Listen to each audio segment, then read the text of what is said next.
بسم الله الرحمن الرحيم إن الحمد لله نحمده ونستعينه ونستغفره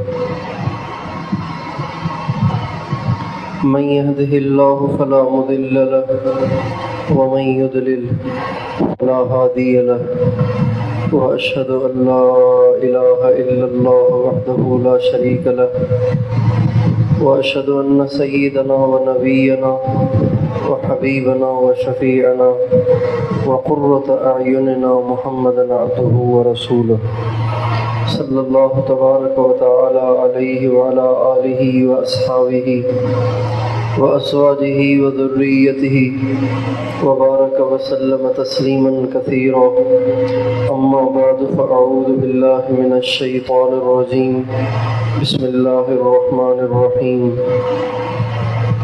رجال صدقوا ما عاهدوا الله عليه فمنهم من قضى نحبه ومنهم من ينتظر وما بدلوا تبديلا سبحان ربك رب العزة عما يصفون وسلام على المرسلين والحمد لله رب العالمين اللهم صل على سيدنا محمد وعلى آل سيدنا محمد وبارك وسلم. میرے محترم بھائیوں اور دوستوں،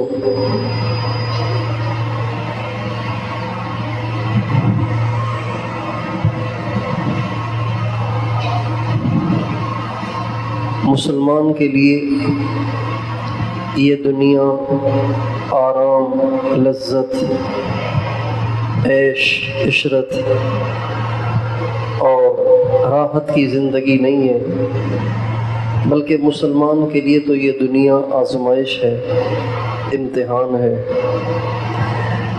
مسلمان کا ہر وقت امتحان ہے، ہر وقت اس کی آزمائش ہے کہ وہ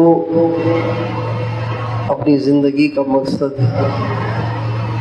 دنیا کی فانی چیزوں کو بناتا ہے یا اپنی زندگی کا مقصد اس کائنات کے خالق اور مالک کو جو ہمیشہ رہنے والا ہے اس کو بناتا ہے.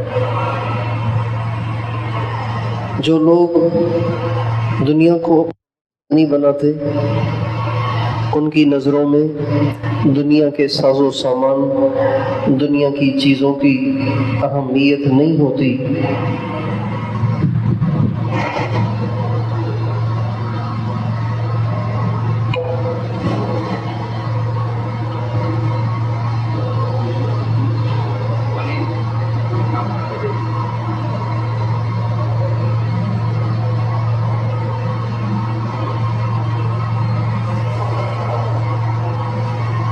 جن کی نظروں میں دنیا کے پیسے، مال، دولت اور فانی چیزوں کی اہمیت نہیں ہوتی، تو وہ پھر ہر وقت اللہ کو راضی کرنے کے لیے، اپنا سب کچھ لٹانے کے لیے تیار رہتے ہیں. حضور اکرم صلی اللہ علیہ وسلم نے 23 برس محنت فرمائی اور 23 برس محنت کر کے آپ نے ایک مجموعہ، ایک جماعت تیار فرمائی، جس جماعت اور مجموعے کا مقصد دنیا تھا ہی نہیں. وہ دنیا کو نہیں چاہتے تھے، نہ تو وہ دنیا کے طلبگار تھے، نہ وہ دنیا کے خواہش مند تھے. ان کی زندگی کا مقصد صرف اللہ کی رضا تھا. وہ اسی لیے جیتے تھے، اسی لیے مرتے تھے، اسی لیے وہ چلتے تھے، اسی لیے وہ کھڑے ہوتے تھے، اسی لیے وہ ہنستے تھے، اسی لیے وہ روتے تھے. ان کی زندگی کا مقصد صرف اللہ تھا. اللہ راضی ہو جائے، اللہ خوش ہو جائے، آخرت سنور جائے، آخرت بن جائے، یہ ان کی زندگی کا مقصد تھا. اور وہ اللہ کو راضی کرنے کے لیے کسی چیز کی پرواہ نہیں کرتے تھے. انہوں نے اللہ کو راضی کرنے کے لیے اپنے مالوں کی بھی قربانیاں دیں، اپنے گھروں کی بھی قربانیاں دیں، اپنے وطن کی بھی قربانی دی، اپنی بیوی بچوں کی، رشتہ داروں اور نعتوں رشتوں اور دوستیوں اور یاریوں کی بھی قربانی، اور انہوں نے اپنی جان کی بھی قربانی دی، اپنی عزت اور آبرو کی بھی قربانی دی، ہر چیز کو وہ قربان کر گئے، اللہ کو وہ پا گئے۔ تو کتنا انہوں نے نفع کا سودا کیا کہ دنیا کی چند روزہ زندگی کو قربان کر دیا، اور ہمیشہ ہمیشہ کی جو ابد الآباد کی زندگی ہے اس کو وہ سنوار گئے۔ کتنا اچھا سودا کیا انہوں نے۔ اور ہم آج کے جو ہم مسلمان ہیں وہ کتنے گھاٹے کا سودا کر رہے ہیں کہ 4 دن کی زندگی کو چمکانے کے لیے کروڑوں برس کی زندگی کو داؤ پہ لگا رہے ہیں، 4 دن کی زندگی کو سنوارنے کے لیے اپنی زندگی، آخرت کی زندگی کو برباد کر رہے ہیں، داؤ پہ لگا رہے ہیں، اللہ کو ناراض کر رہے ہیں۔ یہ کتنا گھاٹے کا سودا ہے اور وہ کتنا نفع کا سودا تھا۔ چنانچہ حضرات صحابہ کرام اپنی جانیں قربان کرتے تھے، شہید بھی ہو جاتے تھے، خونہ خون بھی ہو جاتے تھے، اور ٹکڑے ٹکڑے بھی ہو جاتے تھے، لیکن وہ اس سب کچھ کے بعد بھی اس پہ نادم نہیں ہوتے تھے کہ یار خام خواہ اسلام میں آئے اور اتنا بڑا نقصان اٹھایا، اپنی جان بھی گئی، مال بھی گیا، عزت بھی گئی۔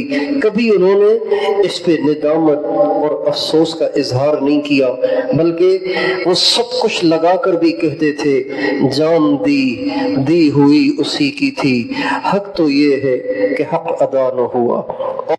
ان کی جانیں قربان ہوتی تھیں جب وہ لہو لہا ہوتے تھے، جب وہ دنیا سے اسی حال میں سرخ جوڑے پہن کے جب دنیا سے جا رہے ہوتے تھے تو وہ یہ نہیں کہتے تھے کہ ہائے یہ ہو گیا اور وہ ہو گیا، بلکہ وہ کہتے تھے فزت ورب الکعبہ، کعبہ کی قسم میں کامیاب ہوں۔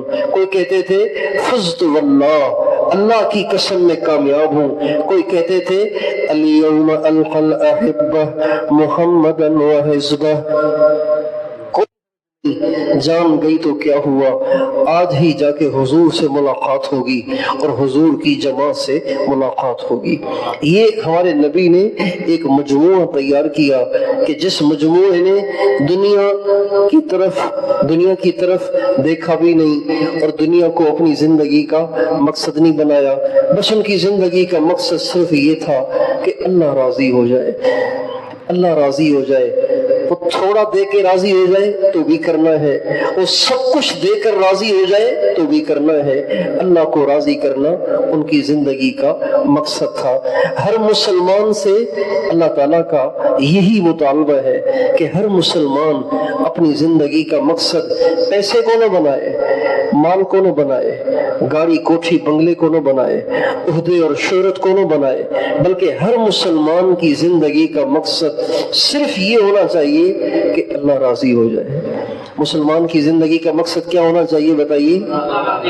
مسلمان کی زندگی کا مقصد کیا ہونا چاہیے؟ اللہ راضی ہو جائے،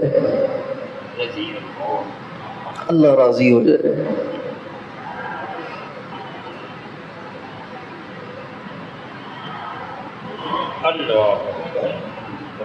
حضرت مصعب بن عمیر رضی اللہ عنہ ہمارے نبی کے جلیل القدر صحابی ہیں، مدینے کے سارے انصار کے وہ استاد ہیں، مدینے کے سارے انصار کے وہ استاد ہیں۔ اسلام سے پہلے ایسی خوبصورت زندگی گزارتے تھے، ایسی زندگی گزار رہے تھے کہ دیکھ کے لوگ اشش کر اٹھتے تھے، واہ مصعب تیری کیا شان ہے۔ ایسی زندگی گزارتے تھے، 500 درہم کا جوڑا پہنتے تھے، 500 درہم کا جوڑا۔ کوئی بھی اتنا مہنگا جوڑا نہیں پہنتا تھا جتنا مہنگا جوڑا حضرت مصعب بن عمیر پہنتے تھے۔ مکے میں کوئی خوشبو بیچنے والا خوشبو فروش آتا تو اس کے پاس جو سب سے مہنگی خوشبو ہوتی تھی وہ حضرت مصعب کے لیے خریدی جاتی تھی۔ حضرت مصعب اس خوشبو کو لگا کے مہکتے ہوئے مدینے کی مکے کی گلیوں سے گزرتے تھے، مکے کی گلیوں سے گزرتے تھے۔ جب کسی گلی سے گزر جاتے تھے اور بعد میں کوئی اور گزرتا تھا تو وہ سمجھ جاتا تھا کہ یہاں سے مصعب گزرا ہے۔ ایسی عیش کی زندگی، ایسی مزے کی زندگی، ایسی خوبصورت زندگی، ایسی دنیا کے ساز و سامان سے لدی ہوئی زندگی۔ لیکن جب اسلام لائے تو گھر والوں نے کپڑے اتار کے ننگا کر کے گھر سے نکال دیا۔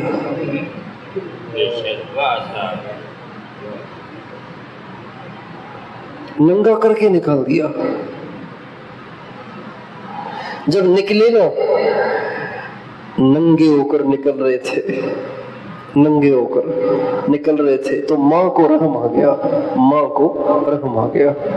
اور ماں نے اپنے گھر کی ایک موٹی چادر، جس کو آج کل شال کہہ لیں، جیسے سردی میں اوڑھتے ہیں نا شال، اس قسم کی موٹی چادر ان کو دی اور کہا یہ اپنے ساتھ لے جاؤ۔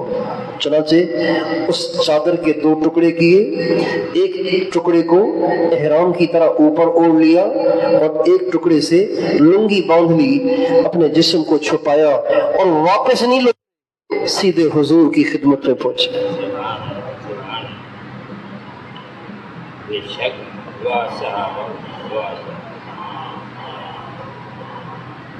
کپڑے جب اترے، دولت جب چھنی، عزت جب پامال ہوئی اور پٹائیاں بھی ہوئی، صرف کپڑے اتار کے نہیں نکال دیا تھا، مارا بھی، پٹائی بھی کی،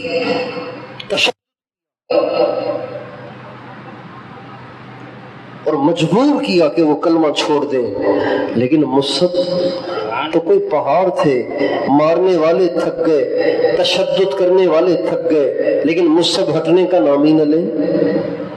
مجبور ہو کر کپڑے اتار کر انہوں نے گھر سے نکال دیا، 2 ٹکڑے جسم پہ اوڑھ کے جب وہ حضور کے پاس پہنچے، بتائیے حضور کو ان کو دیکھ کر کتنا پیار آیا ہوگا۔ حضرت مصعب بن عمیر کے ہاتھ میں جھنڈا تھا۔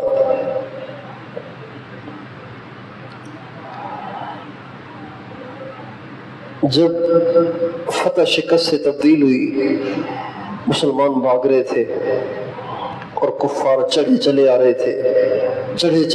تھے، تو حضرت مصعب بن عمیر جھنڈا لیے ڈٹ کے کھڑے ہوئے تھے۔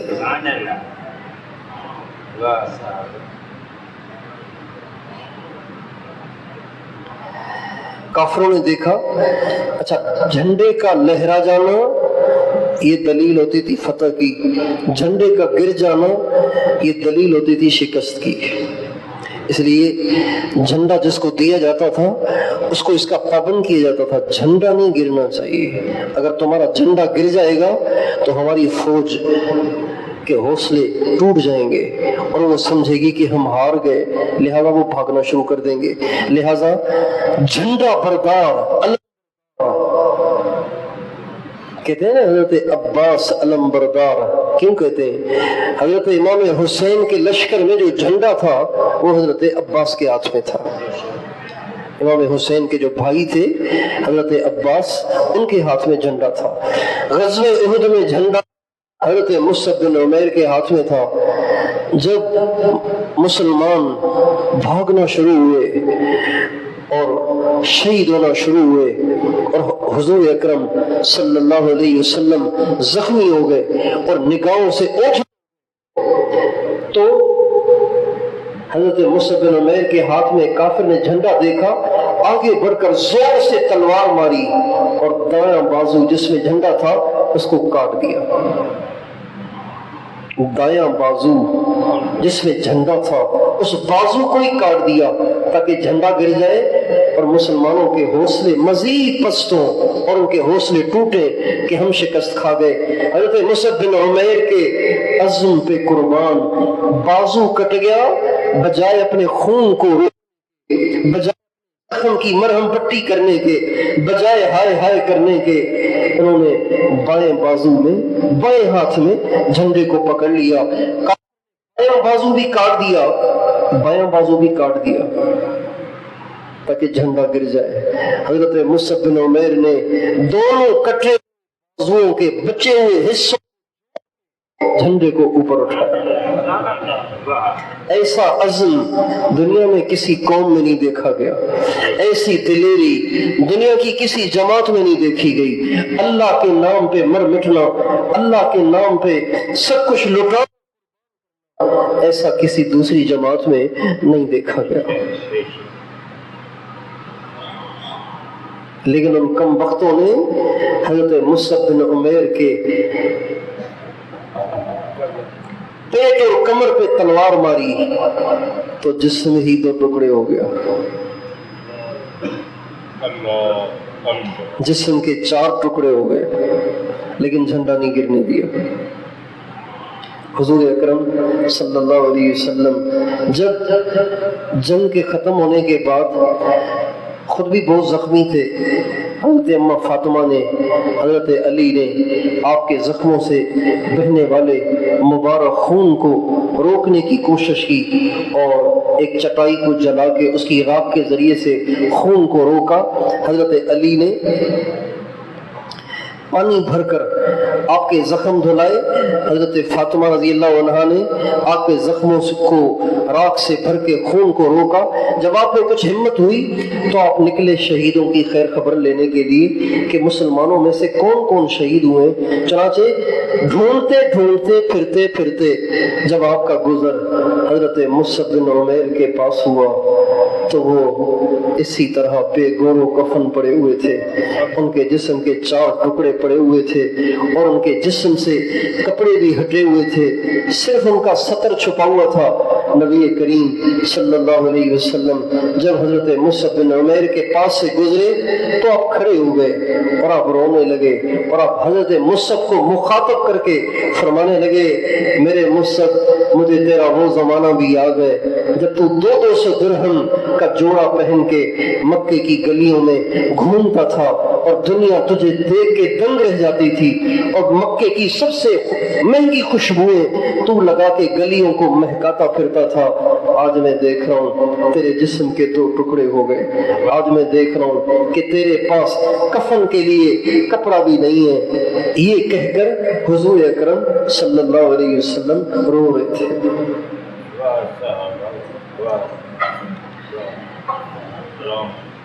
ہمارے نبی نے ایک جماعت تیار کی جن کی زندگی کا مقصد کچھ بھی نہیں تھا،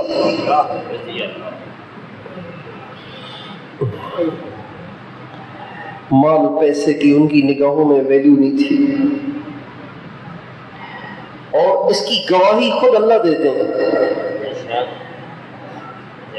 آج کل کے مرشد اور پیر اور شیخ کی گواہی تو اس کے مریدین دیں گے کہ ہمارا شیخ بڑا اللہ والا، ہمارا شیخ بڑا پہنچا ہوا، ہمارا شیخ بڑا ایسا ویسا، لیکن صحابہ اور حضور اکرم صلی اللہ علیہ وسلم کی تیار کردہ جماعت کے کیا کہنے کہ جن کے اخلاص کی گواہی خود اللہ نے دی۔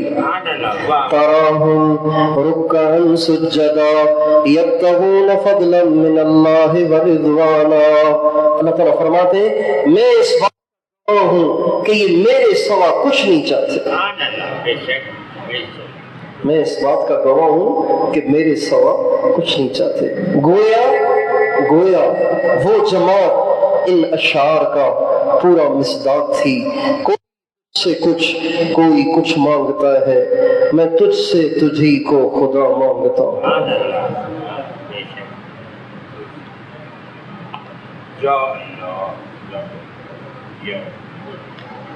اللہ تعالیٰ نے اس مجموعے کو بڑا قبول کیا۔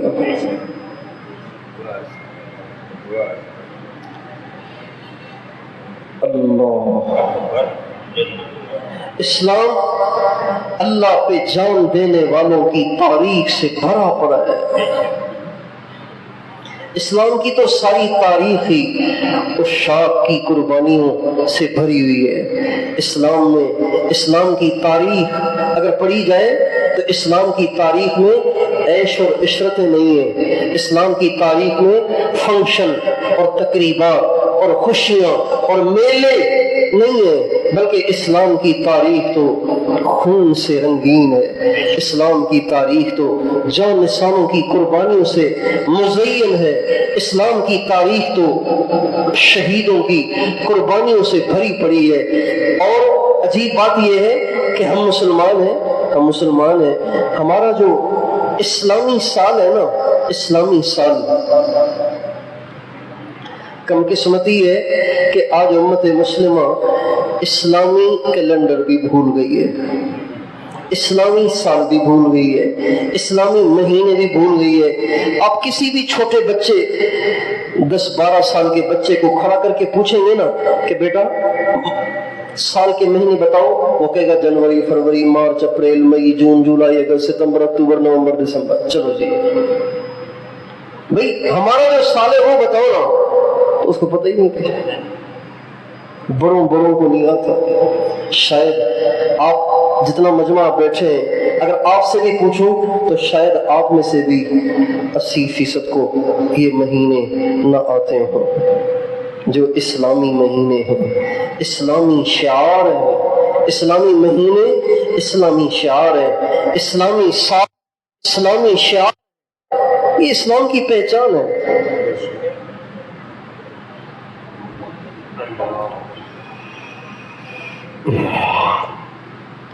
یہ ہماری پہچان ہے۔ وائے ناکامی متاع کارواں جاتا رہا، کارواں کے دل سے احساس زیاں جاتا رہا۔ تاریخ ہی بھول گئے، مہینے ہی بھول گئے۔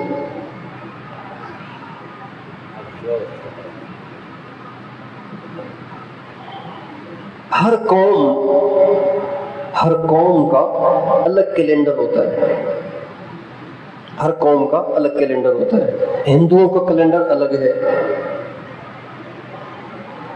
انگریزوں کا کیلنڈر الگ ہے، عیسائیوں کا الگ ہے، یہودیوں کا الگ ہے، عیسائیوں کا الگ ہے، مسلمانوں کا الگ ہے۔ لیکن چونکہ اس وقت دنیا پہ حکمرانی یہود کر رہے ہیں اور نصرانی عیسائی انگریز کر رہے ہیں، لہذا ساری دنیا انہی کے کیلنڈر کو فالو کرتی ہے۔ اسلامی کیلنڈر مسلمانوں کو بھی یاد نہیں ہے۔ ہمارا کیلنڈر جنوری نہیں ہے، ہمارا کیلنڈر محرم ہے، سفر ہے، ربیع الاول ہے، ربیع الثانی ہے، جمادی الاول ہے، جمادی الثانی ہے، رجب ہے، شعبان ہے، رمضان ہے، شوال ہے، ذی قعدہ ہے، ذی الحج ہے۔ یہ ہمارا کیلنڈر ہے۔ ہمارا کیلنڈر وہ نہیں ہے، ہمارا کیلنڈر یہ ہے۔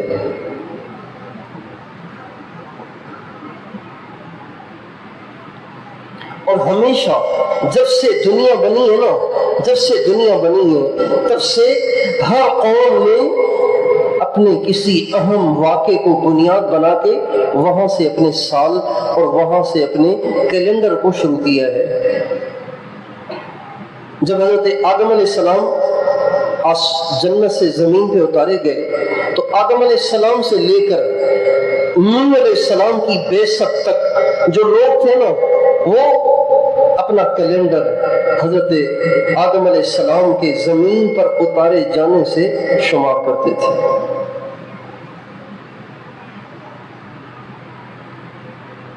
آج ہم کہتے ہیں نا 2023، 2023 کیا ہے؟ یہ 2023 ہے عیسیٰ علیہ السلام کے آسمان پہ اٹھائے جانے کا کیلنڈر۔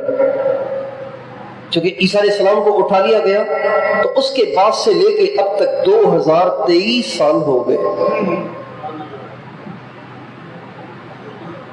آدم علیہ السلام کی اولاد نے آدم علیہ السلام کے جنت سے زمین پہ اتارے جانے کے واقعے کو اہم واقعہ جانا اور وہاں سے انہوں نے اپنا کیلنڈر شروع کیا۔ 1، 2، 3، 4 یوں تاریخیں شروع ہوئیں، 12 مہینے شروع ہوئے، 1 سال، 2 سال، 3 سال، 4 سال، 5 سال، یہ کیلنڈر شروع ہو گیا۔ جب حضرت نوح علیہ السلام آئے تو نوح علیہ السلام کے زمانے سے کیلنڈر شروع ہوا۔ جب سیلاب آیا سیلاب آیا اور ساری دنیا ڈوب گئی، تو اس کے بعد پھر کیلنڈر نوح علیہ السلام کی کشتی کے سیلاب کے بعد زمین پر اترنے سے شروع ہوا، اور یہ کیلنڈر ابراہیم علیہ السلام تک چلتا رہا۔ ابراہیم علیہ السلام کے بعد جو ابراہیم علیہ السلام کے آگ میں ڈالے جانے تک چلتا رہا۔ ابراہیم علیہ السلام کو جو آگ میں ڈالا گیا تو یہ ایک اہم واقعہ تھا، تو اس کے بعد ابراہیم علیہ السلام کے ماننے والوں نے اپنا کیلنڈر ابراہیم علیہ السلام کے آگ میں ڈالے جانے سے شروع کیا، اور یہ حضرت یوسف علیہ السلام کی بعثت تک چلا۔ یوسف علیہ السلام جب دنیا میں تشریف لائے، نبی بن کر ظاہر ہوئے، تو وہاں تک یہ کیلنڈر چھوڑ دیا گیا۔ آگے یوسف علیہ السلام کا کیلنڈر چل پڑا، چلتے چلتے موسیٰ علیہ السلام نبی بنا کے بھیجے گئے، اور موسیٰ علیہ السلام کے نبی بنائے جانے سے ایک نیا کیلنڈر شروع ہوا۔ یہ حضرت سلیمان علیہ السلام تک چلا۔ سلیمان علیہ السلام سے کیلنڈر چلا، وہ حضرت عیسیٰ علیہ السلام کی بعثت تک چلا۔ عیسیٰ علیہ السلام کے دنیا سے اٹھائے جانے کے بعد جو کیلنڈر شروع ہوا، اس کو آج ساری دنیا فالو کر رہی ہے۔ حضرت عمر رضی اللہ عنہ کے دور میں سن 16 ہجری یعنی ہمارے نبی کے انتقال کے 6 برس کے بعد صحابہ میں آپس میں مشورہ ہوا کہ ہمارا بھی تو کوئی کیلنڈر ہونا چاہیے نا، ہمارا بھی تو کوئی کیلنڈر ہونا چاہیے۔ حضرت عمر رضی اللہ عنہ نے سارے مسلمانوں کو جمع کیا، بتاؤ بھائی ہمارا کیلنڈر کب سے شروع ہونا چاہیے؟ کسی نے کچھ کہا، کسی نے کچھ کہا، کسی نے کچھ کہا، کسی نے کچھ کہا۔ حضرت علی کھڑے ہوئے اور فرمایا من یوم ہاجر فیہ رسول اللہ صلی اللہ علیہ وسلم الی المدینہ من ارض شرک، ہمارا کیلنڈر اس دن سے شروع ہونا چاہیے جس دن میرے نبی نے شرک کی زمین کو چھوڑ کر مدینے کی طرف ہجرت فرمائی۔ حضرت علی نے جب یہ رائے دی نا تو حضرت عمر بڑے متاثر ہوئے، تو فرمایا میرے ذہن میں بھی اللہ وہی ڈال رہا ہے جو علی نے بتایا۔ چنانچہ سارے صحابہ کے اتفاق سے یہ اسلامی کیلنڈر مقرر کیا گیا کہ اب ہمارا جو سال شروع ہوگا وہ جس دن میرے نبی نے مدینے میں قدم رکھا اس دن سے ہمارا سال شروع ہو رہا ہے، اور اس وقت 1444 چل رہا ہے، ذی الحج کا مہینہ ہے، ختم ہونے کے قریب ہے، تو ہمارے نبی نے جب ہجرت فرمائی اس وقت سے لے کے آج تک 1444 برس گزر گئے۔ جب کہتے ہیں نا 1444، اس کا مطلب یہ ہے کہ ہمارے نبی کو ہجرت کیے ہوئے 1444 برس ہو گئے۔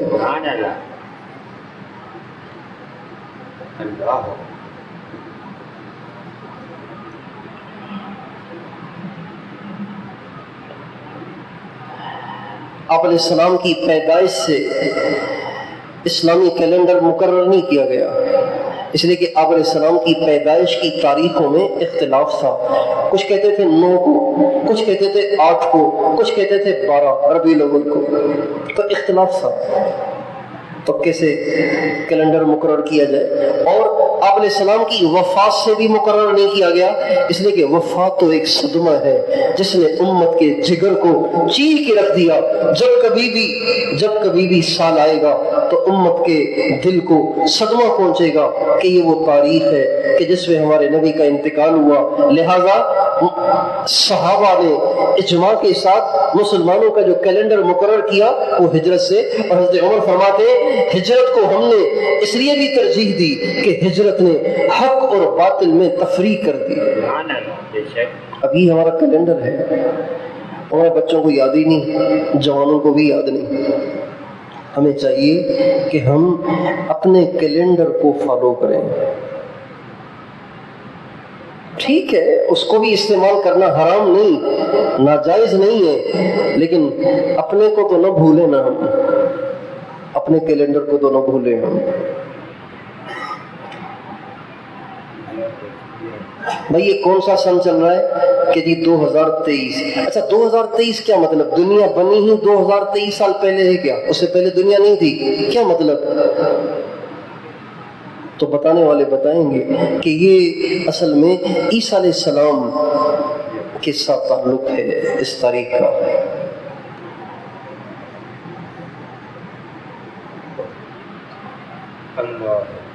اس تاریخ کا تعلق عیسیٰ علیہ السلام کے ساتھ ہے.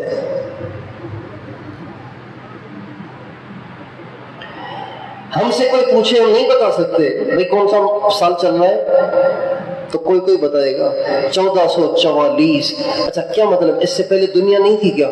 1400 سال 44 سال سے یہ کیلنڈر کیسے شروع ہوا؟ تو اس کا جواب یہ ہے کہ ہمارے نبی نے ہجرت کی تھی 1444 برس پہلے. آپ نے اپنے پیارے وطن کو چھوڑ دیا تھا، مکے کو چھوڑ کے آپ نے مدینے کی طرف ہجرت کی تھی. کیوں؟ صرف اللہ کے دین کی تبلیغ کے لیے، اللہ کے دین کی اشاعت کے لیے. تو اس لیے آپ سب سے یہ تو ضمناً بات آ گئی، اصل بات تو کوئی اور چل رہی تھی، ضمناً یہ بات آ گئی، یہ بات ضمناً آ گئی. آپ سارے نیت کریں اپنے گھر والوں کو، بچوں کو، سب کو اسلامی مہینے یاد کرائیں گے. اور جیسے آپ انگریزی تاریخوں سے باخبر رہتے ہیں، اسلامی تاریخوں سے بھی باخبر رہا کریں. اگر پوچھا جائے آج کیا تاریخ ہے تو آپ ٹھک سے کہتے ہیں آج جولائی کی یہ تاریخ ہے، تو یہ بھی تو بتایا کریں نا کہ آج ذی الحج کی یہ تاریخ ہے. اسلامی کیلنڈر سے جہالت نہ رکھیں، بلکہ اسلامی کیلنڈر کی سے واقفیت رکھیں، خود بھی، اپنے بیوی بچوں کو بھی، اور اپنے اہل و عیال کو، اور سب کو، سارے مسلمانوں کو کریں گے انشاءاللہ. اسلام کی جو تاریخ ہے وہ قربانیوں سے بھری پڑی ہے. اسلام کی جو تاریخ ہے وہ عاشقوں کی قربانیوں سے بھری پڑی ہے. اسلامی کیلنڈر کی جو انتہا ہے وہ ذی الحج پہ ہوتی ہے، اور اسلامی کیلنڈر کی جو ابتدا ہے وہ محرم سے ہوتی ہے. اسلامی کیلنڈر کی جو انتہا ہے وہ ذی الحج پر، اور ابتدا محرم پر. محرم سے ابتدا ہے، اور محرم حضرت امام حسین جو جنت کے جوانوں کے سردار ہیں ان کی شہادت کی یادگار ہے. اور ذی الحج یہ خلیفہ دوم فاروق اعظم سیدنا عمر فاروق رضی اللہ تعالی عنہ کی شہادت کی ایک یادگار ہے. حضرت عمر رضی اللہ تعالی عنہ 26 ذی الحج کو شہید ہوئے. 26 ذی الحج کو ان پہ وار ہوا، زخمی ہوئے، گر گئے. یکم محرم کو وہ دنیا سے رخصت ہوئے.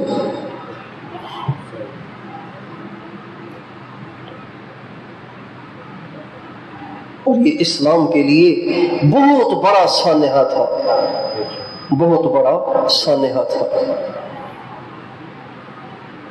کسی دور میں اسلام کو اتنی عزت نہیں ملی جتنی اسلام کو عزت حضرت عمر کے دور میں ملی. فارس ٹکڑے ٹکڑے ہوا، روم ٹکڑے ٹکڑے ہوا، خزانے بھی صحابہ کے قدموں میں، اور فارس کے خزانے بھی صحابہ کے قدموں میں. یہ سب سے بڑی کفریہ طاقتیں تھیں جن حضرت عمر کے ذریعے پاش کر دیا. اور روب اور دبدبہ ایسا کہ کسرا فارس میں بیٹھا حضرت عمر کے نام سے کپ کپ آتا تھا. اور روم کا کیسر بادشاہ، روم کے بادشاہ کو کیسر کہتے ہیں، روم میں بیٹھ کے حضرت عمر کے نام سے کپ کپ آتا تھا. ایسا روب. اور اپنی ذاتی زندگی ایسی درویشانہ، ایسی سادگی والی کہ دیکھنے والے دنگ رہ جاتے تھے کہ آدھی دنیا کا بادشاہ کتنا سادہ ہے. کپڑے جو پہنتے تھے اس میں 2-4 نہیں، بہت سارے پیون لگے ہوتے تھے. کھانا جو وہ کھانا عام آدمی کھا ہی نہیں سکتا تھا، اتنا سادہ کھانا کھاتے تھے. روٹی کے سوکھے ہوئے ٹکڑے پانی میں بھگو کے اس کو رکھ لیتے تھے. جب وہ نرم ہو جاتا تھا، روٹی کے ٹکڑے جب نرم ہو جاتے تھے تو اس پیالے کو اتار کے اس میں کبھی تھوڑا سا نمک اس میں ڈال کے اس کو کھایا کرتے تھے. یہ ان کی مستقل غذا تھی. اور ان کی سادگی، ان کے اس ان کی ریاستوں کی وجہ سے صحابہ میں تشویش ہوئی کہ اگر انہوں نے اس طرح زندگی گزاری تو ہم تو ان سے محروم ہو جائیں گے، ان کو کچھ ہو گیا تو ساری امت مسلمہ کا نقصان ہے۔ چنانچہ کئی سارے صحابہ جن میں حضرت علی تھے، حضرت عثمان تھے، حضرت سعد بن ابی وقاص تھے، صحابہ تھے، یہ سارے کے سارے مل کے آپس میں جمع ہوئے اور کہنے لگے عمر ٹھیک نہیں کر رہا، عمر اپنے اوپر زیادتی کر رہا ہے، اس کو سمجھانا چاہیے کہ بھئی کچھ اپنی صحت کا خیال کرو، اس لیے کہ آپ امت کو آپ کی ابھی بہت ضرورت ہے۔ لیکن کسی کو حضرت عمر کو کہنے کی ہمت نہیں ہوئی، اس لیے کہ وہ بڑے جاہو جلال والے تھے، بڑے روبدار تھے، تو سوچنے لگے کس سے کہیں، کس کی مانیں گے، کون کہہ پائے گا۔ تو خیال آیا کہ حضرت عمر کی جو بیٹی ہے نا حضرت حفصہ، یہ حضرت عمر کی بیٹی بھی ہے اور حضرت عمر کی ماں بھی ہے، بیٹی بھی ہے ماں بھی ہے۔ بیٹی ہے اس لیے کہ بیٹی ہے، ماں ہے اس لیے کہ وہ اللہ کے نبی کی بیوی ہے، اور اللہ کے نبی کی بیویاں سارے مسلمانوں کی مائیں ہیں، ان کی بات کا انکار نہیں کریں گے۔ لہذا یہ صحابہ جمع ہو کے ان کے پاس گئے۔ حضرت علی متکلم تھے، یہ گشت تھا جو حضرت حفصہ کے پاس گیا تھا، ام المومنین حضرت حفصہ کے پاس گیا تھا۔ اس گشت کے متکلم سیدنا علی المرتضیٰ رضی اللہ تعالیٰ عنہ تھے۔ انہوں نے بات کی، حضرت حفصہ سے یہ بھی کہا یہ بات آپ نے کرنی ہے لیکن ہمارے نام نہیں لینے، مہربانی کر کے۔ ان کا ٹھیک ہے۔ حضرت عمر آئے، بیٹی سے ملنے آئے۔ بیٹی نے کہا ابو ایک بات کہوں؟ کہاں بیٹا بولو۔ کہا ابو آپ جس طریقے سے چل رہے ہیں نا اس طرح سے کہیں امت کا نقصان نہ ہو جائے، آپ سے درخواست ہے کہ آپ کچھ کھا لیا کریں، کچھ پی لیا کریں، کچھ آرام کر لیا کریں، کوئی اچھا لباس پہن لیا کریں۔ اتنے دور دور سے لوگ آتے ہیں اسلام قبول کرنے کے لیے، آپ پیون زدہ لباس پہن کے ان کے پاس بیٹھے ہوتے ہیں۔ عجیب سا لگتا ہے کہ مسلمانوں کا بادشاہ اتنا غریب ہے کہ جس کے پاس کپڑے بھی نہیں ہیں، تو آپ مہربانی کریں کچھ اپنا خیال کریں۔ حضرت عمر رضی اللہ تعالیٰ عنہ نے جو ہی اپنی بیٹی کی زبان سے یہ باتیں سنی تو ایک دم آپ کا چہرہ سرخ ہو گیا اور آپ کی آنکھوں میں پانی اتر آیا اور فرمانے لگے بیٹی تو مجھے کیا سمجھاتی ہے؟ کیا تو نے حضور کے ساتھ زمانہ نہیں گزارا؟ صاحب البیت ادرا بما فیہ، گھر والے کو زیادہ پتا ہوتا ہے کہ گھر میں کیا ہو رہا ہے۔ کیا تجھے معلوم نہیں کہ اللہ کے نبی نے کیا کپڑے پہنے تھے؟ کیا تمہیں معلوم نہیں کہ اللہ کے نبی کے پاس ایک ہی جوڑا تھا، ایک ہی جوڑا تھا جس کو آپ دھو لیتے تھے، اور بعض دفعہ وہ خشک نہیں ہوتا تھا، نماز میں تھی۔ ایک دفعہ نماز میں تاخیر ہو گئی، حضرت بلال بلانے آئے تو حضرت بلال سے اللہ کے نبی نے کہا بلال کیا کروں، ایک ہی جوڑا ہے اس کو دھویا ہے، ابھی وہ خشک ہو رہا ہے، خشک ہوگا تو پہن کے آ جاؤں گا نماز پڑھانے کے لیے۔ پھر فرمایا حفصہ تمہیں معلوم نہیں کہ ایک دفعہ اللہ کے نبی تیرے گھر میں آرام کرنے آئے تو پہلے وہ دوہرے بوریے پہ آرام کرتے تھے، ایک دفعہ تو نے اس بوریے کو دو دی جس سے وہ تھوڑا سا نرم ہو گیا۔ جب اللہ کے نبی صبح کو اٹھے تو آپ سے فرمایا حفصہ یہ تم نے کیا بچھا دیا تھا؟ اتنا نرم بستر میرے لیے نہ بچھاؤ، اس لیے کہ تہجد میں اٹھنے میں اس سے مجھے تکلیف ہوتی ہے۔ عائشہ حفصہ میرے لیے اس بوریے کو دوبارہ ویسا کر دو جیسا پہلے تھا۔ پھر فرمایا حفصہ تمہیں معلوم نہیں کہ اللہ کے نبی کو ایک دفعہ تم نے کھانا اونچی میز پر رکھ کے دیا تھا تو اللہ کے نبی نے فوراً کھانا اتروا کے زمین پہ رکھ کے کھایا تھا؟ کیا تمہیں یہ ساری باتیں یاد نہیں ہیں؟ یہ کہہ کر خود بھی روتے رہے، حضرت حفصہ کو بھی رلاتے رہے، دونوں روتے رہے، اور پھر فرمانے لگے حفصہ تو مجھے یہ مشورے نہ دے کہ میں اپنی زندگی کو آسان کروں، میری مثال اللہ کے نبی کی مثال، ابو بکر صدیق کی مثال 3 دوستوں کی ہے۔ ایک دوست منزل کو چلا، چلتے چلتے چلتے چلتے پہنچ گیا، دوسرا اس کے پیچھے چلا، اس کے نقش قدم پہ چلا، وہ بھی چلتے چلتے پہنچ گیا، اب تیسرا میں ہوں، میرے دونوں ساتھی منزل کو پہنچ گئے ہیں، اب تیسرا میں ہوں۔ اگر میں نے اپنے نفس کو کس کے رکھا، اپنے آپ کو مجھے گزاری، حفصہ مجھے ڈر ہے کہ کہیں میں اپنے ساتھیوں سے پیچھے نہ رہ جاؤں، مجھے چلنے دے اسی طرح سے، جتنی زندگی لکھی ہے وہ گھٹ نہیں سکتی، مجھے چلنے دے ایسے ہی۔ پھر فرمانے لگے حفصہ تو مجھے نام بتا، تجھے یہ باتیں کس نے کہی ہیں، کس نے تمہیں یہ پٹی پڑھائی ہے؟ اگر مجھے ان کے نام معلوم ہو جائیں تو میں مار مار کے ان کے چہرے رنگین کر دوں۔ حضرت عمر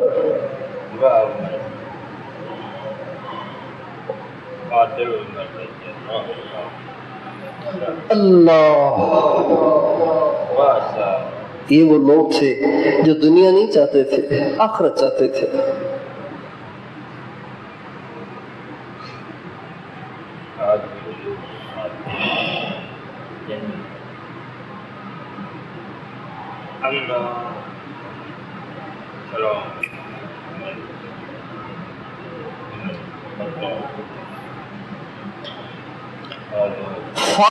بادشاہ کی شہزادی قید ہو کر آئی،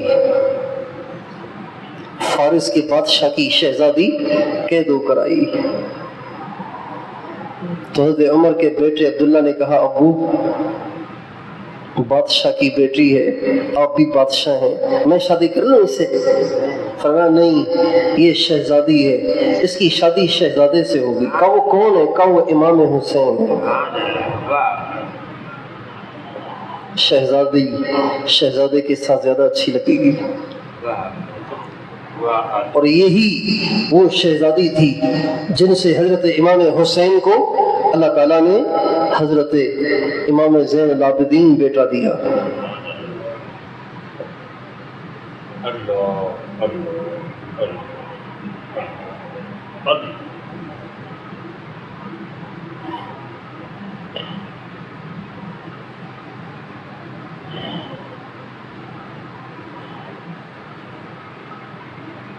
ایک دفعہ ان کی عادت شریفہ یہ تھی کہ رات کو سوتے نہیں تھے، رات کو گشت کرتے تھے، رات کو گشت کرتے تھے، گھومتے تھے، کہیں کوئی پریشان تو نہیں، کہیں کوئی پریشان تو نہیں، کہیں کسی کے ساتھ کوئی مسئلہ تو نہیں، رات کو گھومتے تھے۔ ایک دفعہ اس طرح گھومتے گھومتے گھومتے گھومتے دیکھا کہ ایک ویرانے میں ایک خیمہ لگا ہوا ہے، ایک خیمہ لگا ہوا ہے،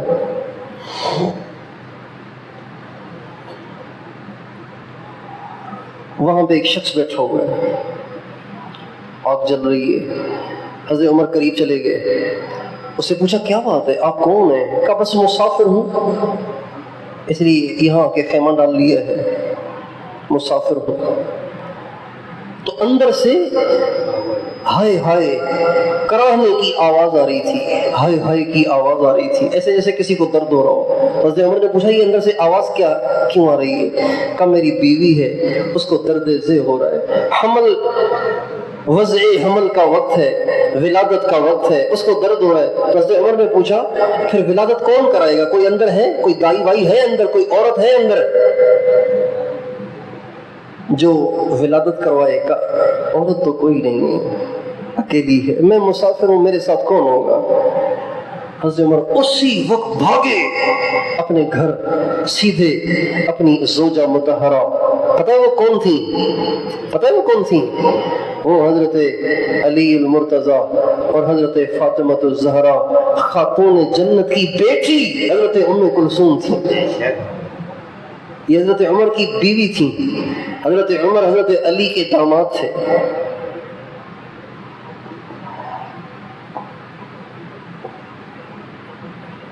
چنانچہ بیوی سے کہا بیگم ایک جنت کمانے کا موقع ہاتھ آیا ہے، تیار ہو؟ کہ کیا ہے؟ کہ ایک دیہاتی عورت ہے، مسافر عورت ہے، اس کو درد ذیل شروع ہو گیا ہے، اس کی ولادت کرنی ہے اور اس کی خدمت کرنی ہے، آپ تیار ہیں؟ کہ حاضر ہو۔ آدھی رات کو کون اپنی بیوی کو جنگل میں لے جائے اور جا کے کسی انجان عورت کی ولادت کروائے؟ حضرت عمر نے حضرت ام کلثوم کو لیا اور فرمایا ولادت کے لیے جن جن چیزوں کی ضرورت ہے جلدی سے وہ بھی اٹھا لو، گھی اور پتہ نہیں جو جو چیزیں اس زمانے میں استعمال ہوتی تھیں وہ ساری اٹھا لی، کچھ کھانا بھی اٹھا لیا، کچھ راشن بھی اٹھا لیا، کچھ راشن بھی اٹھا لیا اور وہاں پہنچے اور حضرت ام کلثوم کو تو خیمے کے اندر بھیج دیا تاکہ وہ جا کے خدمت کریں اس عورت کی۔ انہوں نے جا کے خدمت کی، خود حضرت عمر لکڑیاں جمع کر کے ان کو جلا کے، آگ جلا کے اس پہ برتن رکھ کے کھانا پکانے بیٹھ گئے، کھانا پکانے بیٹھ گئے۔ جب کھانا تیار ہو گیا، ابھی کھانا تیار ہونے کے قریب تھا تو اندر سے آواز آئی امیر المومنین اپنے بھائی کو بیٹے کی بشارت دے۔ جب اس بدو نے سنا نا امیر المومنین تو وہ ایک دم گھبرا گیا۔ امیر المومنین کیا مطلب؟ فرمایا گھبراؤ نہیں، میں تمہارا بھائی عمر ہوں، تمہاری خدمت کے لیے آیا ہوں۔ چنانچہ پھر وہ کھانا اس بدو کو کھلایا اور فرمایا لو کچھ کھا بھی لو، ساری رات تمہاری بھی بیٹھے بیٹھے گزر گئی، تم نے کچھ کھایا بھی نہیں، لو کچھ کھا لو۔ اس کو کھلایا، اس کے بعد جو کھانا بچ گیا اس کو عورت کے لیے اندر بھیجا۔ اتنے درویش تھے، اتنے خدمت گزار تھے، اتنے ہمدرد تھے اور اتنے اوروں کے درد کو محسوس کرنے والے تھے حضرت عمر۔ اور فرماتے تھے اگر دریائے دجلہ کے کنارے پہ کوئی کتا بھی پیاسا مرا تو عمر سے پوچھو گی، اس لیے میں نہیں سوؤں گا۔ کبھی کوئی اچھے کھانے کا مشورہ دیتا تو فرماتے کیا میری ساری عوام ایسا کھانا کھا سکتی ہے؟ جب وہ نہیں کھا سکتے میں کیسے کھاؤں؟ کیا میری ساری عوام، کیا ساری امت ایسا کھانا کھا سکتی ہے؟ جو نہیں کھا سکتی تو میں کیسے کھاؤں؟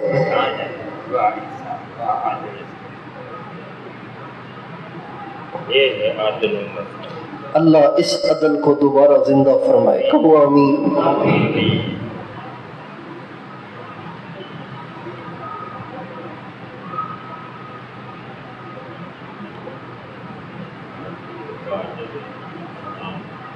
اللہ ایک دفعہ اسی طرح گشت کر رہے تھے تو ایک گھر کے پاس سے گزر ہوا جس سے بچوں کے رونے کی آواز آ رہی تھی، بچوں کے رونے کی آواز آ رہی تھی۔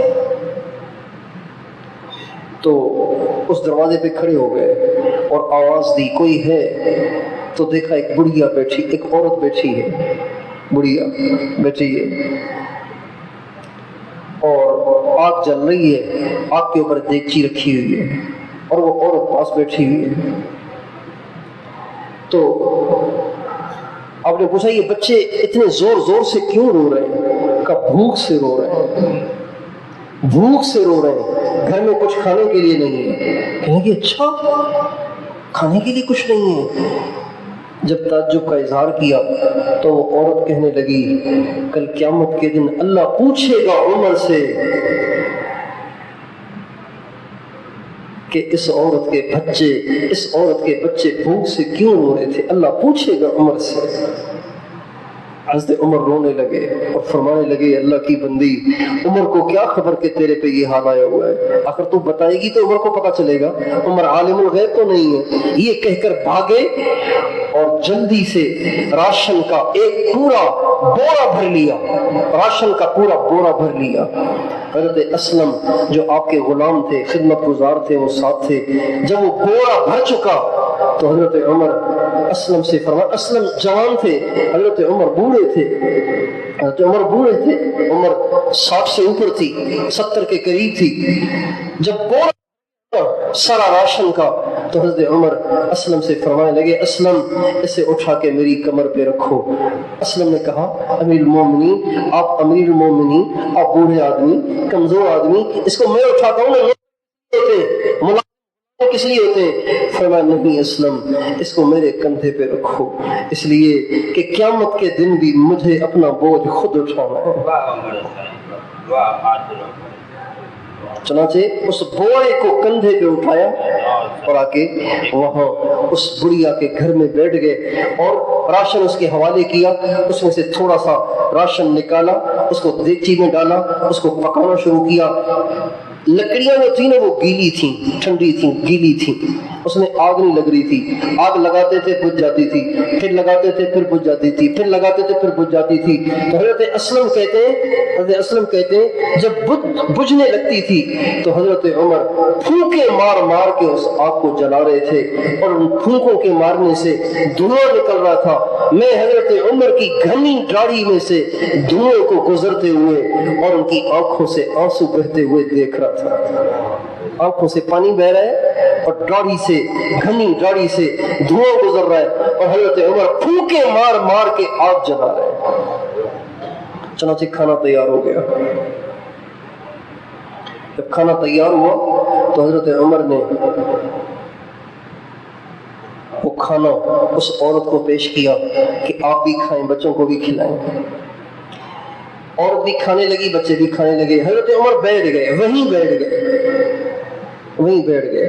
جب بچے کھانا کھا چکے, عورت کھانا کھا چکی, اور وہ ہنسنے لگے اور وہ کھیلنے لگے اور وہ اچھلنے لگے, تو حضرت عمر وہاں سے اٹھنے لگے. تو اس عورت نے کہا, بیٹا اللہ تجھے خوش رکھے, تو نے میرے بچوں کی خدمت کی, تو نے ہماری بھوک کا انتظام کیا, اللہ تجھے خوش رکھے. اے کاش عمر کی جگہ تو مسلمانوں کا امیر ہوتا. وہ عورت کہنے لگی, اے کاش عمر کی جگہ تو امیر ہوتا. تو حضرت عمر نے اس عورت سے کہا, بڑی اماں کل عمر کے دربار میں آ جانا, عمر سے ملنے آ جانا. جب تم وہاں آؤ گی تو مجھے بھی وہیں پاؤ گی. یہ کہہ کے وہاں سے اٹھے اور نکلنے لگے, اور حضرت اسلم سے فرمایا, اسلم کھانا پکا کر ان کو میں دے چکا تھا, پھر بھی میں جو بیٹھا رہا نا وہ اس لیے بیٹھا رہا کہ جن آنکھوں سے ان بچوں کو روتے دیکھا تھا, انہی آنکھوں سے ان بچوں کو ہنستے ہوئے دیکھنا چاہتا تھا.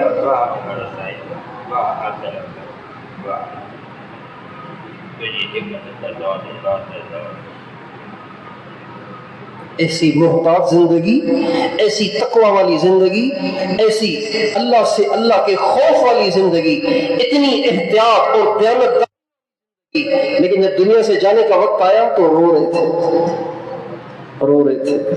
اور کہہ رہے تھے, اے اللہ میں یہ نہیں کہتا مجھے جنت کے اعلیٰ درجات چاہیے, بس میری خطاؤں کو اور میری نیکیوں کو برابر سرابر کر کے مجھے جہنم کی آگ سے بچا دے. انتقال کا وقت آیا, 26 یا 27 ذی الحج کو خنجر مارا گیا. ابو لولو فیروز نے, بدبخت نے, اللہ کی اس پہ لعنت ہو, اس نے دوران نماز ان کو خنجر مارا, جس سے گر گئے. جب گرے سارا مصلی, ساری جگہ خون ہو گئی. فجر کی نماز پڑھا رہے تھے, گر گئے, اتنے وار کیے کہ گر گئے. صحابہ پہ قربان جائیں, جب حضرت عمر گرے, امیر المومنین گرے, تو یہ نہیں کہ سب نے نماز توڑ کے کہا امیر صاحب کو اٹھاؤ چلو ہسپتال, چلو کہیں علاج کے لیے لے چلیں, کو پٹی وٹی کر لیں, یہ نہیں کہا, بلکہ حضرت عمر خنجر کے واروں سے وہیں اور خون بہتا رہا. صحابہ میں سے ایک نے آگے کھڑے ہو کے مسلمانوں کو نماز پوری کرائی, نماز پوری کی, اس کے بعد حضرت عمر کو اٹھایا. یہ ہے نماز, یہ ہے نماز.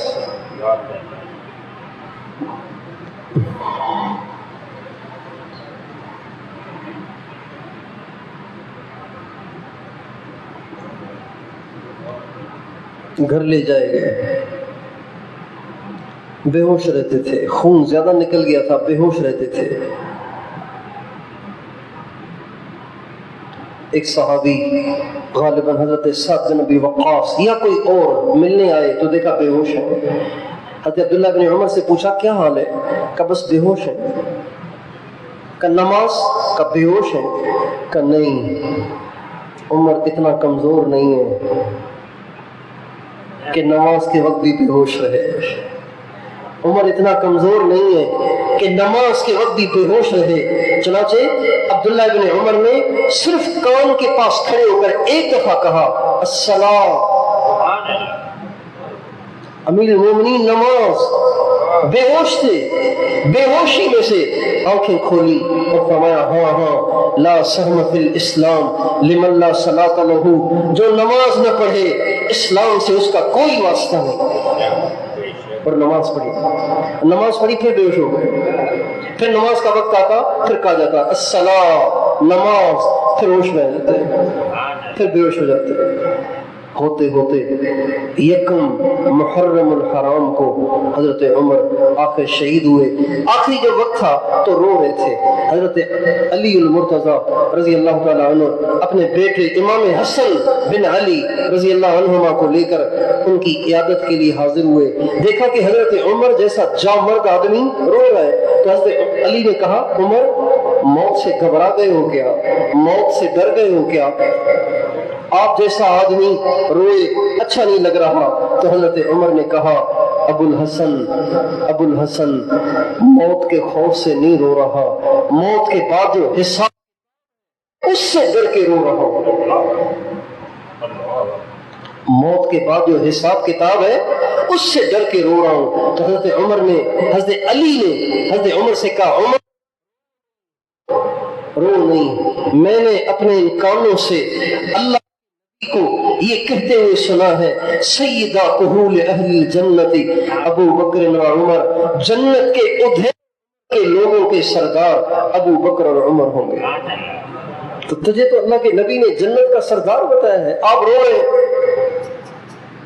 جب یہ کہا تو حضرت عمر کے آنسو خشک ہوئے اور فرمانے لگے علی یہ گواہی قیامت کے دن بھی دے دو اللہ کے سامنے، یہ گواہی دے دو گے؟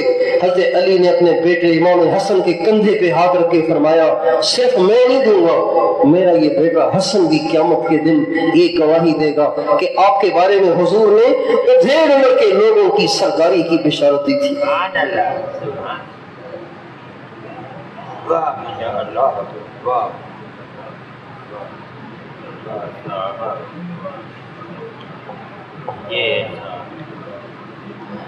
پھر فرمانے لگے بس سب کوئی خواہش نہیں رہی سوائے اس بات کے کہ حضور کے پڑوس میں کوئی جگہ مل جائے، 2 گز زمین حضور کے پڑوس میں مل جائے، یہ اس کی بڑی خواہش ہے۔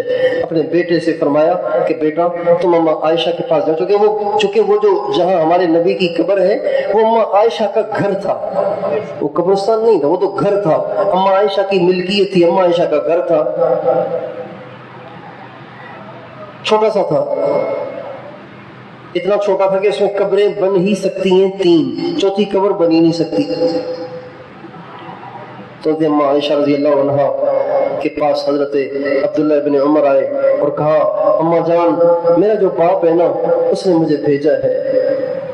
حضرت عمر نے کہا امیر المومنین نہ کہنا عمر کہہ رہا ہے، کہیں ایسے نہ امیر المومنین سن کر وہ کہیں کہ امیر کی تو ماننی ہے نا، یوں کہنا عمر نے کہا ہے، خطاب کے بیٹے عمر نے کہا ہے کہ اگر آپ اجازت دیں تو میں اپنے ساتھیوں کے پڑوس میں سو جاؤں۔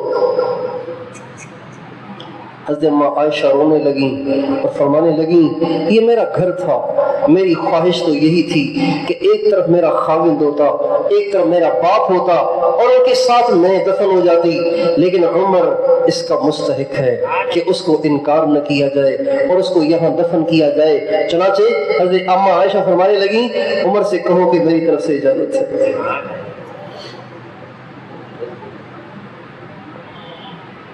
اور انتقال ہو گیا۔ جب انتقال ہوا تو آخری وقت میں اپنے بیٹے سے فرمایا کہ دوبارہ بھی میرا جنازہ لے کے باہر کھڑے ہو جانا اور اندر جا کے اماں عائشہ کو اطلاع دینا کہ عمر آ گیا ہے، اگر آپ اجازت دیں تو یہاں لائیں گے، اجازت نہ دیں تو عام قبرستان میں لے جائیں گے، اس لیے کہ ہو سکتا ہے کہ میری زندگی میں مجھ سے میرے حیا میں انہوں نے اجازت دے دی ہو۔ جو ہی حضرت عبداللہ ابن عمر نے اطلاع کی کہ اماں جان پہ ہے، آپ کیا فرماتی ہیں؟ تو حضرت اماں عائشہ نے چادر اٹھائی اور وہاں سے نکل گئی اور فرمایا لے آؤ عمر کو۔ چنانچہ ان کو وہاں دفن کیا گیا۔ جب ان کو وہاں دفن کیا جا رہا تھا تو عبداللہ بن عباس کہتے ہیں میں وہاں کھڑا ہوا تھا، قبر کے بالکل پاس کھڑا ہوا تھا، قبر کے پاس کھڑا ہوا تھا جب ان کو قبر میں اتارا جا رہا تھا، اللہ کے نبی کے پہلو میں ان کو اتارا جا رہا تھا۔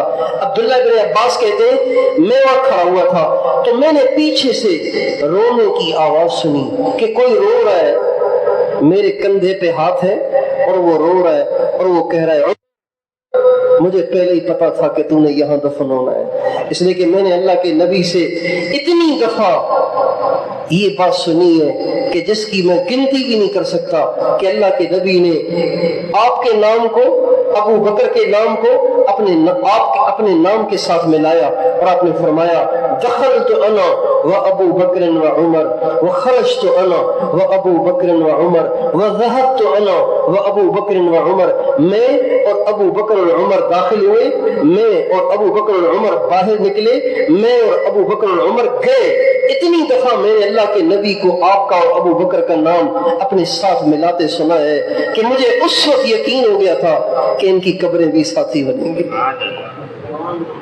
حضرت عبداللہ ابن عباس کہتے ہیں پیچھے مڑ کے دیکھا کہ یہ کون ہے جو اتنا رو رہا ہے، تو دیکھا کہ وہ حضرت علی المرتضیٰ تھے۔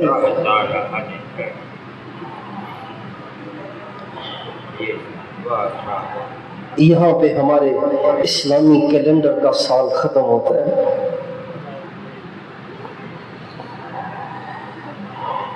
اس لیے میرے دوستو اسلام تو بھرا پڑا ہے قربانیوں سے، اسلام تو بھرا پڑا ہے شہیدوں کے خون سے، اسلام کی تاریخ کے اوراق سفید نہیں ہے، اسلام کی تاریخ کے اوراق تو سرخ ہے۔ اسلام کی تاریخ سیاہیوں سے نہیں لکھی گئی، اسلام کی تاریخ شہیدوں کے خون سے لکھی گئی ہے۔ یوں ہی اسلام زندہ نہیں رہا، اسلام کی شمع کو بجھانے کے لیے بجھانے والوں نے کیا کچھ نہیں کیا، کیا کیا تدبیریں نہیں کی اسلام کی شمع کو بجھانے کے لیے، لیکن اسلام بجھ ہی نہیں رہا، اسلام مٹ ہی نہیں رہا، اسلام ختم ہو ہی نہیں رہا۔ کیوں؟ اس لیے کہ اس کے پیچھے شہیدوں کا خون ہے، اس کے پیچھے اسلام کے جانثاروں کی قربانیاں ہیں۔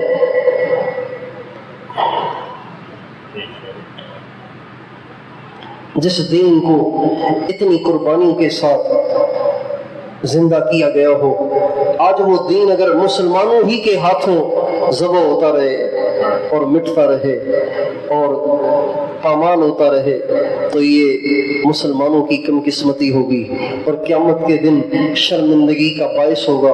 اس لیے میں اور آپ یہ نیت کریں کہ انشاءاللہ اپنی زندگی اللہ کی رضا کو مقصد بناتے ہوئے گزاریں گے، کبھی اللہ کو ناراض نہیں کریں گے، اور اس کو راضی کرنے میں جس درجے کی قربانی دینا پڑی اس درجے کی قربانی دیں گے، اسلام کا دامن نہیں چھوڑیں گے۔ تیار ہیں اس کے لیے؟